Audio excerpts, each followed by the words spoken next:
All right, everybody. This is Power Move Parker here with another episode of Parker and Dad. Now on YouTube, Old Main Entertainment YouTube page. You guys can like and subscribe on there. I'm not as good as Reed, so the technical stuff won't be as good, but it'll still be fun. You get to see our faces and everything. So, Old Main Entertainment on YouTube. You can also still follow us, Power Move Parker on SoundCloud. If you just want to get the audio version, it'll still be up on SoundCloud. All right, so we've had a lot of technical difficulties. This is actually the third time I've tried to do the show today, so we may not be as energetic as we should have been the first time. But I do want to start the show with saying that I'm in Kerrville now.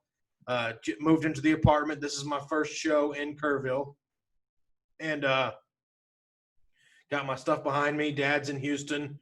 And we also, I want to just kind of talk about COVID real quick because we've done this show 3 times already today, so I didn't want to be too long on it. But COVID, so far, with all the virus stuff happening, I saw a thing yesterday or the day before that about the doctors, the frontline doctors, talking about the only reason we shut things down was to not overwhelm medical staff.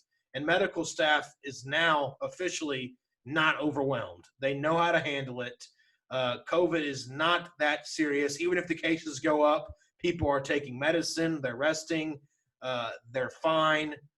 So my full opinion is and still remains that we need to open schools back up so people can go to work, have places for their kids. We need to still keep social distancing and mask and all that stuff, but we need to go back to school and we need to let these kids go back to school so their parents can make money, because you can't stimulate the economy if kids don't have anywhere to go and schools are shut down. A lot of frustration from people I've talked to. Won't go into detail, but there's just certain things they can't do with their kids. Their kids at home. They need schools to open up so they can go to work, so they can make money, so they can do things. And without that, they just can't do it. So, real quick, what are your thoughts on COVID? The doctors that I kind of showed you the other day, all they are saying.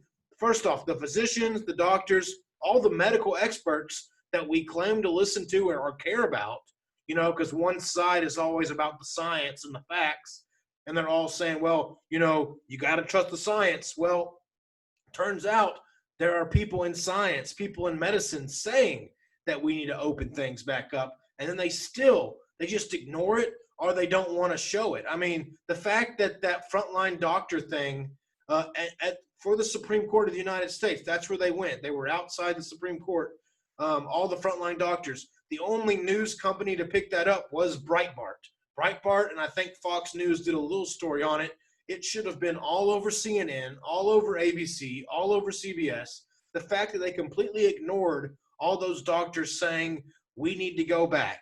The same way they ignored the 67,000 physicians saying kids need to go back to school.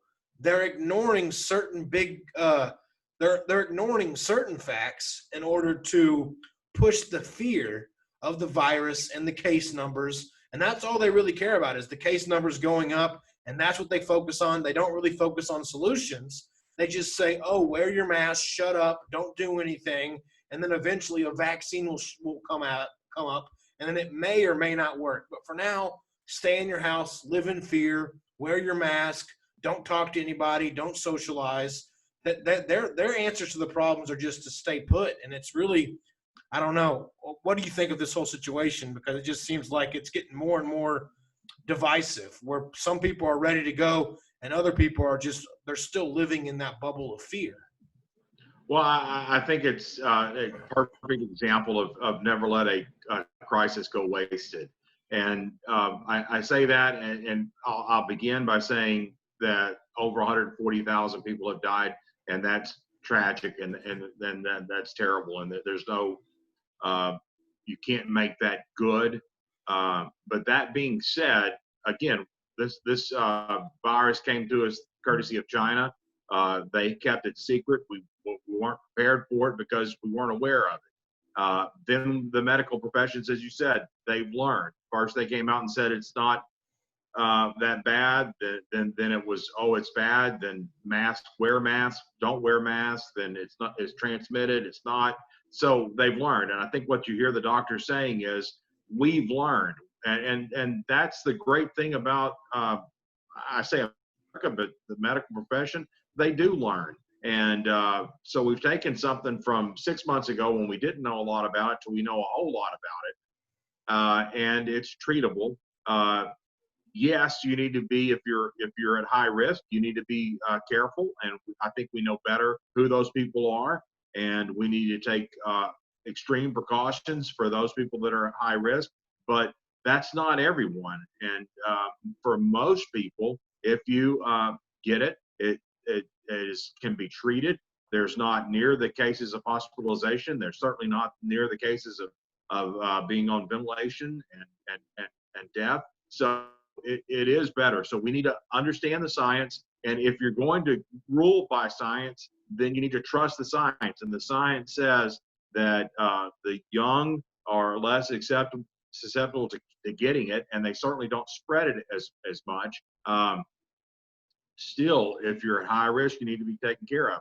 Now, from the political standpoint, yes, it's being politicized. The media is doing it. The mainstream media, the Democrats are politicizing this, because if we can destroy the economy, if they can keep people at home and not working, and use this fear, and fear is a great tool in politics to scare people and to try to get their and we're giving up. We gave up as Americans in a 2-week period more civil liberties than a dictatorship could take over. We were stripped of our civil liberties and our personal freedoms and decisions. And I don't know that we'll ever get them back. No. Because now we're being told to do things we're required. We gave up our civil liberties. And I think that's going to be the lasting thing from this virus, is the fact that this is when Americans gave over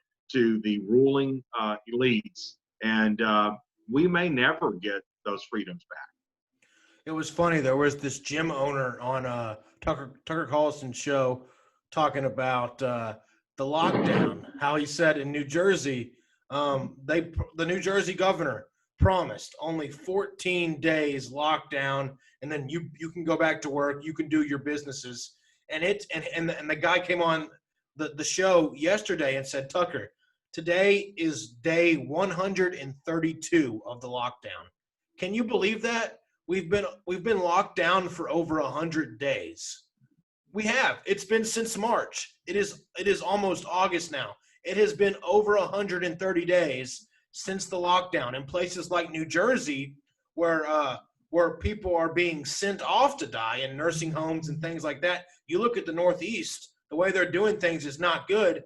But they told this gym owner, who has defied kind of authority, but they told him, hey, lockdown for 14 days, we'll be good to go. And then all of a sudden, time has flown by, and it is day 100 and something of the lockdown. So what I'm trying to say is, you can't trust these people. You can't trust the politicians that say, oh, we only want to take a little bit of your rights. No, as soon as you give, that's why people protest. That's why people stand up for the Second Amendment and the First Amendment and things like that, because as soon as you infringe on it a little bit, I mean, you can't stop the infringement. After a while, they continue to take more and more. So you can't give up a little bit. You have to keep up with everything. So it's kind of like the old saying, if you give an inch, they take a yard, or if you give an inch, they take a mile. So you really can't give up on this stuff. So that's my whole thing is as soon as the thing gets back, I think Dad's trying to come back here. We'll get him going and see how it goes. All right, you're good. I think you're right, Parker. I mean, the fact is that when they start taking away our civil liberties, we may never get those back. And that's why I think you can see how it's being politicized.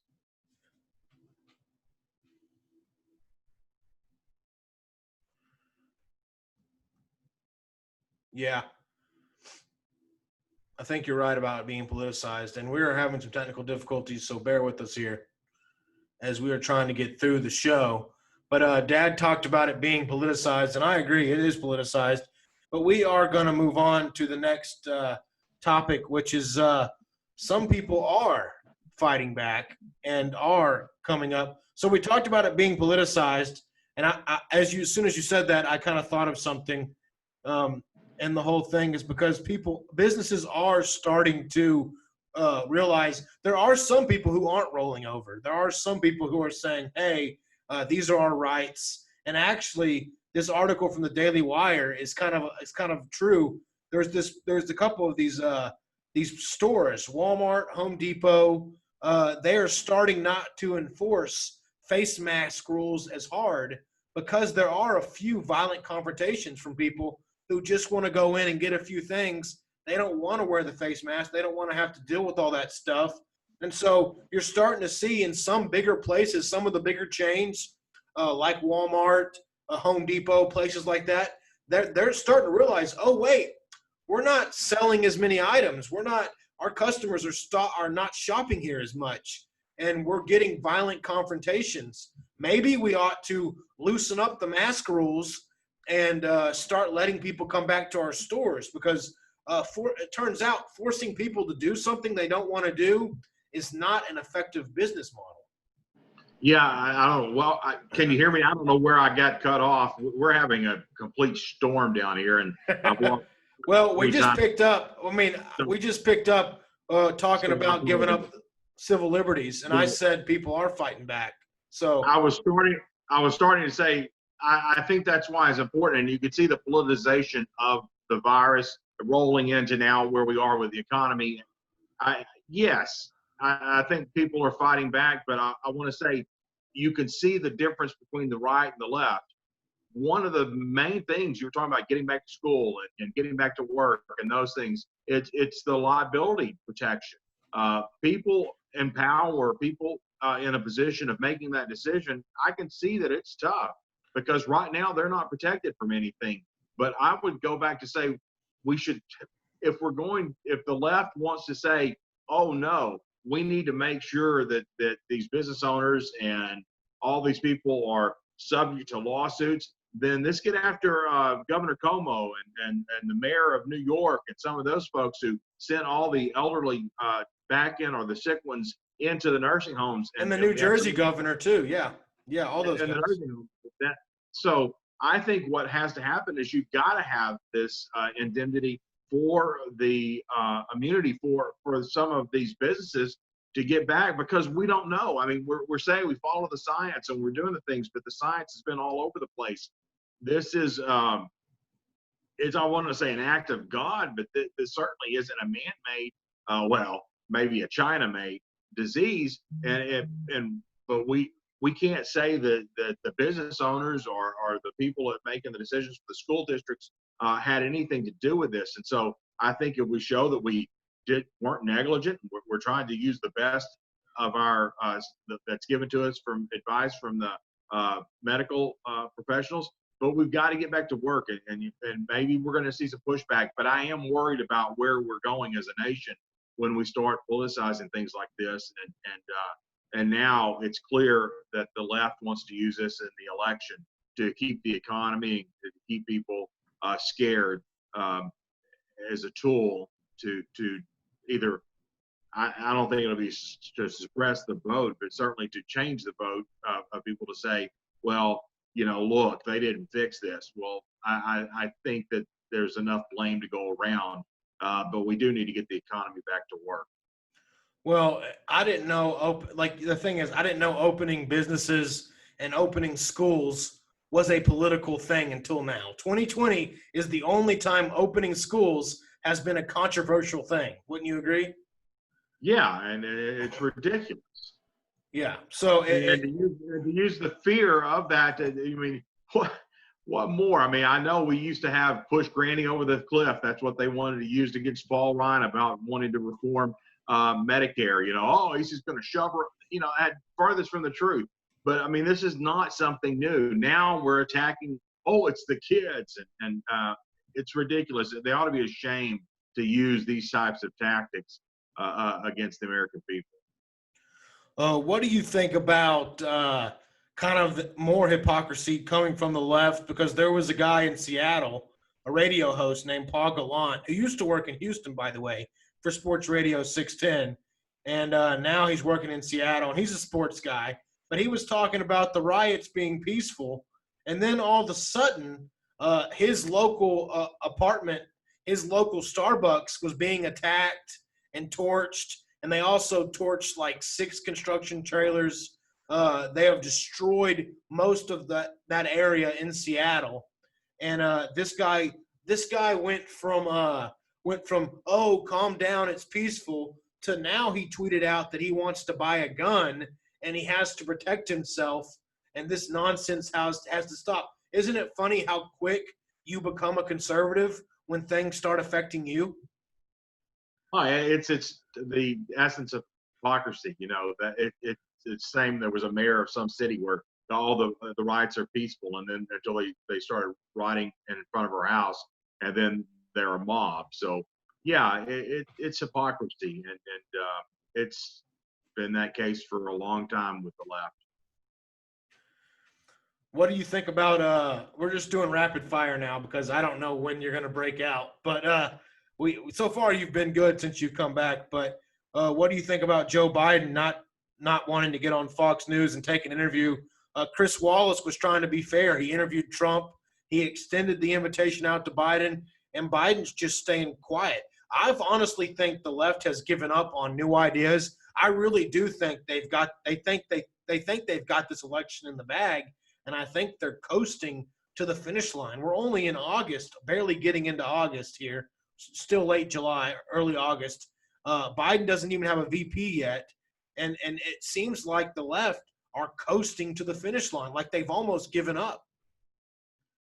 I don't know what to think about it. I mean, obviously, if you look at the polls, I mean, they seem dire and like it's a foregone conclusion. But I remember in 2016, it was a done deal. I mean, the night before the election, they were ordering the hot air balloons and the fireworks show, and then guess what?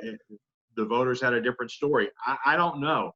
It's hard to tell. I think that there's a great case to be made for the violence against someone that has a Trump support. You've seen it, and I don't know if you're going to talk about that later, but obviously there might be a suppression in the folks that are coming out supporting Trump.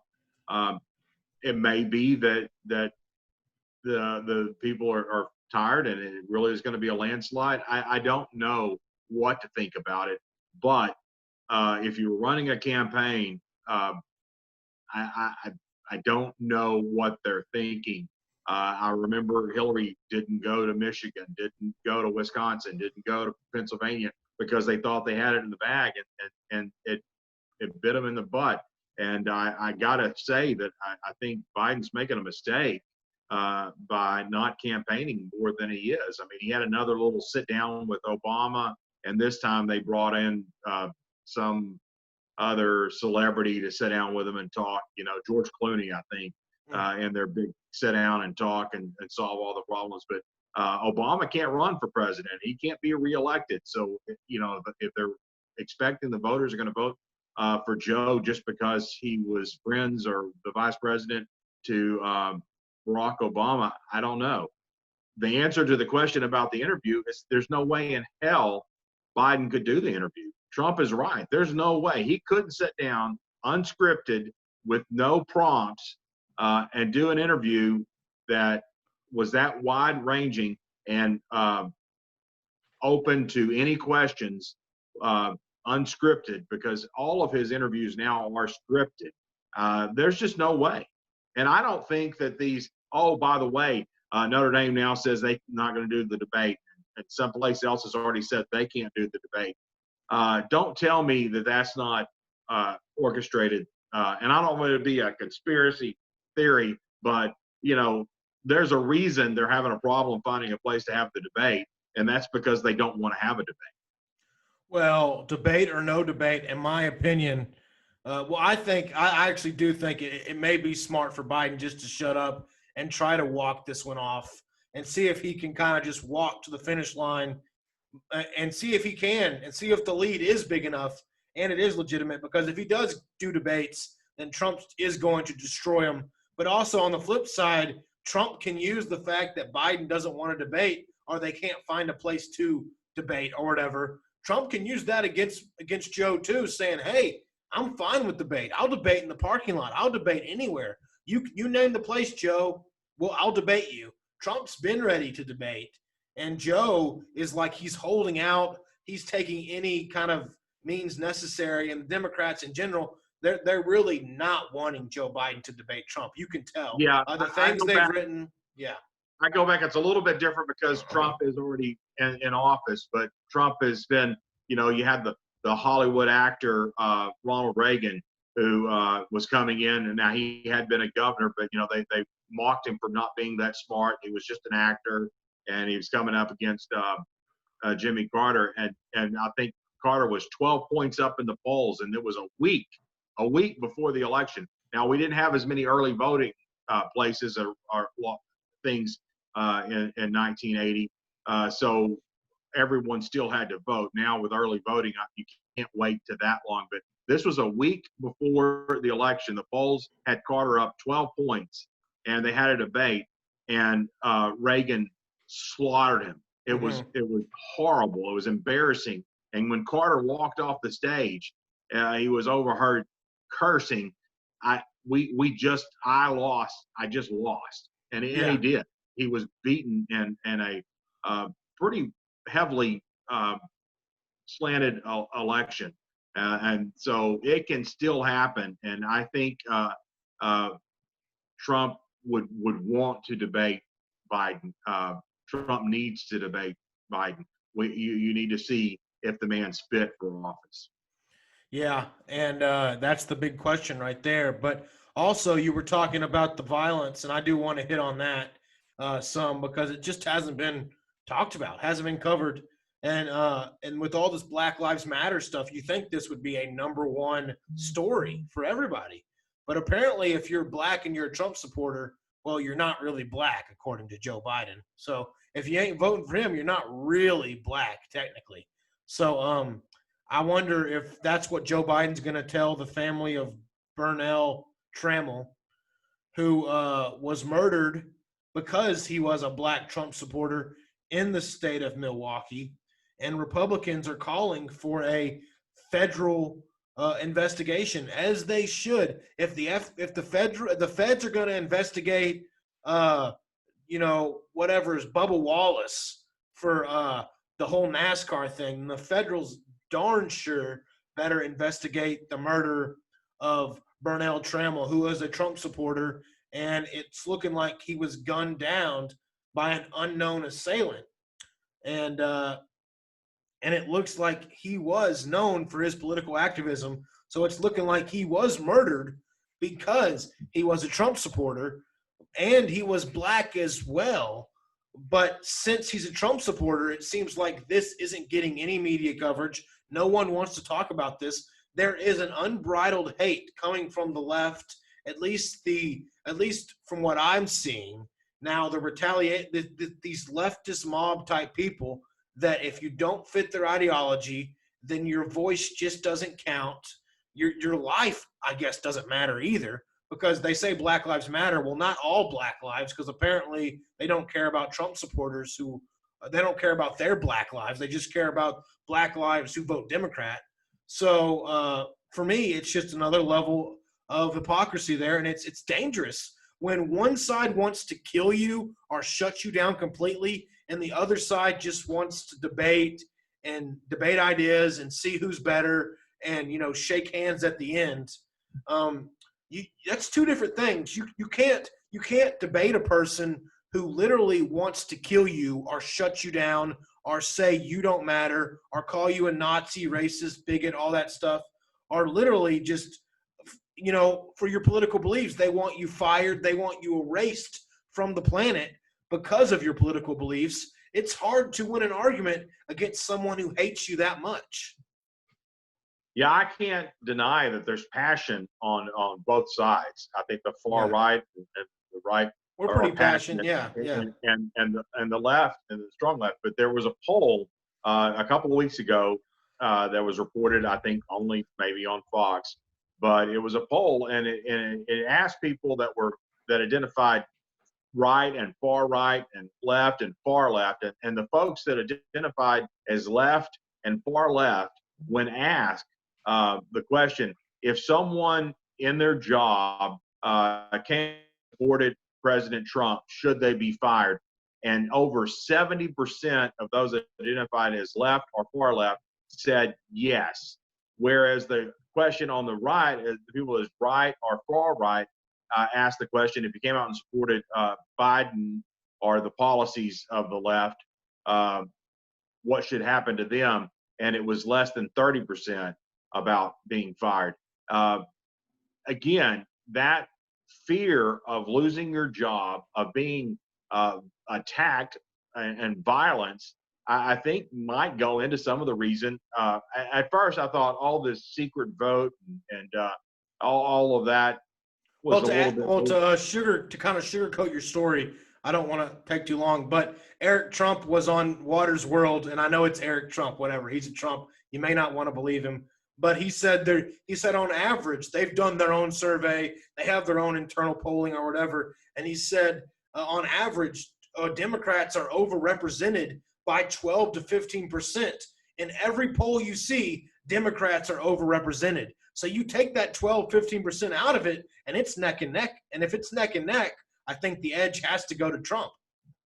Yeah. So anyway, it's going to be hard to tell. I just think that there can be a very strong case for folks that are out that might say, yes, I support Trump. Yes, I think he's doing a good job.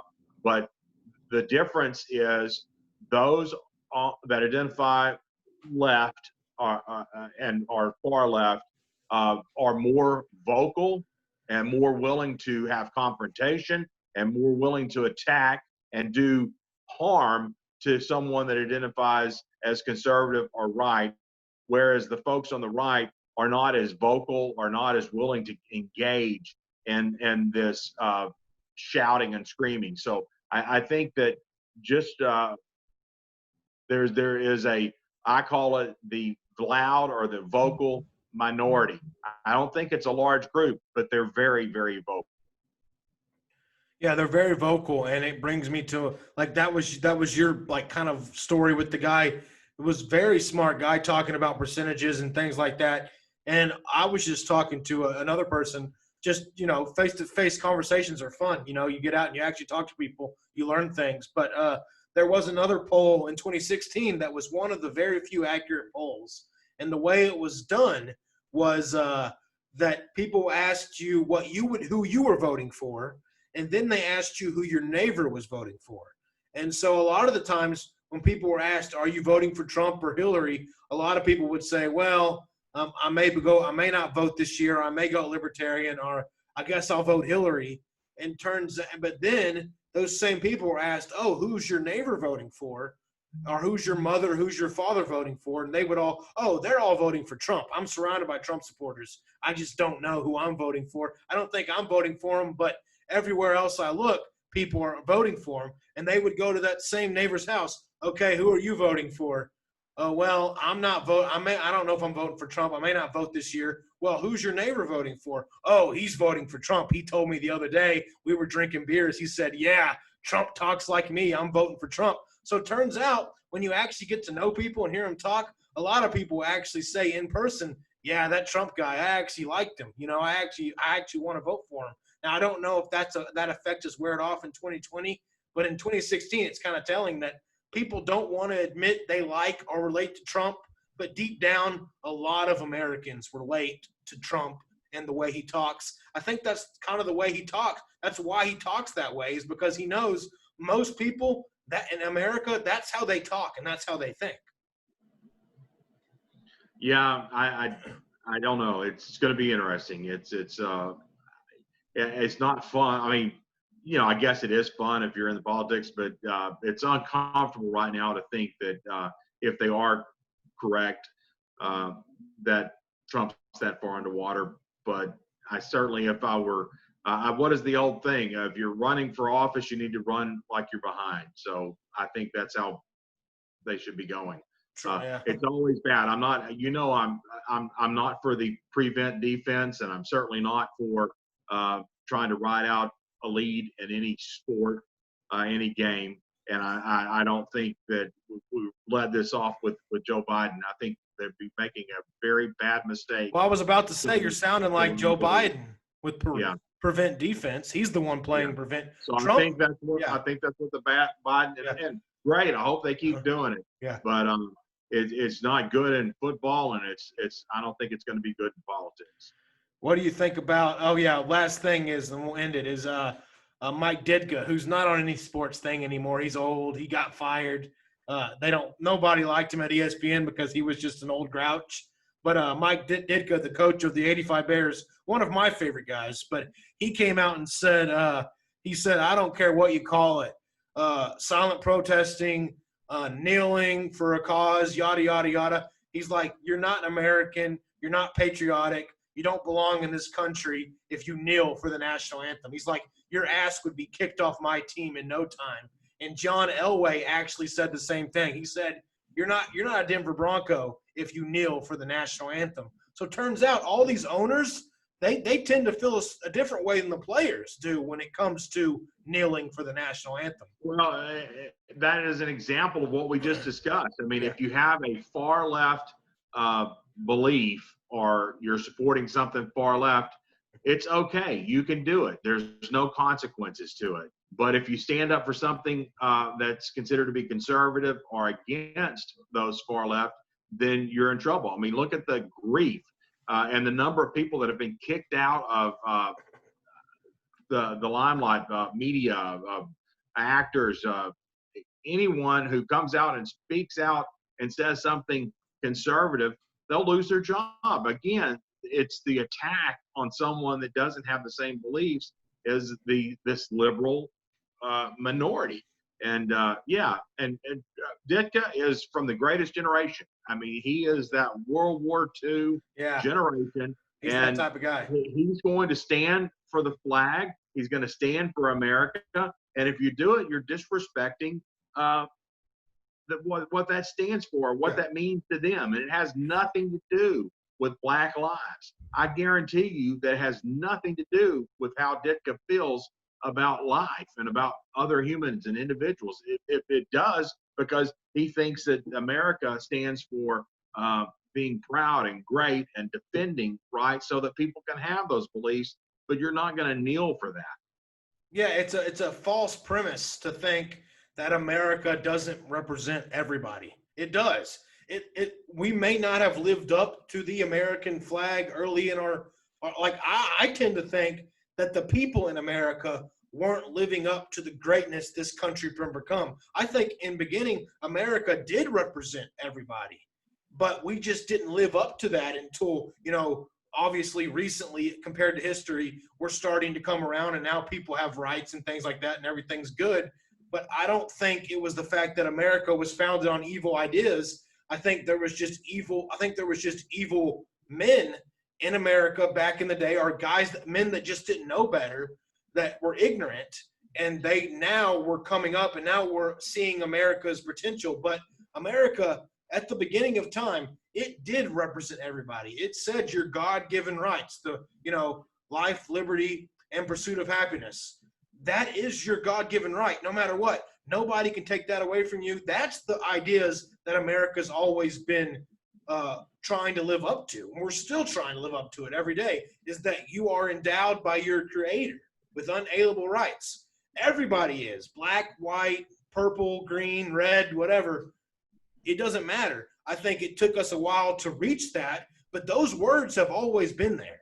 Ever since the beginning, those have been the words. Your unalienable rights, endowed by your Creator, not government, Creator, which means God. He triumphs government, always will.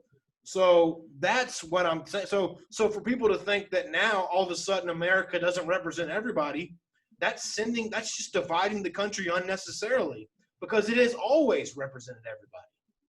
Well, yes and no. Obviously, back in the 1700s, when we formed America, when it came about, all those words are true. It wasn't true for everyone, but that came over from Europe. That came over as part of the way that slavery and the rights came over.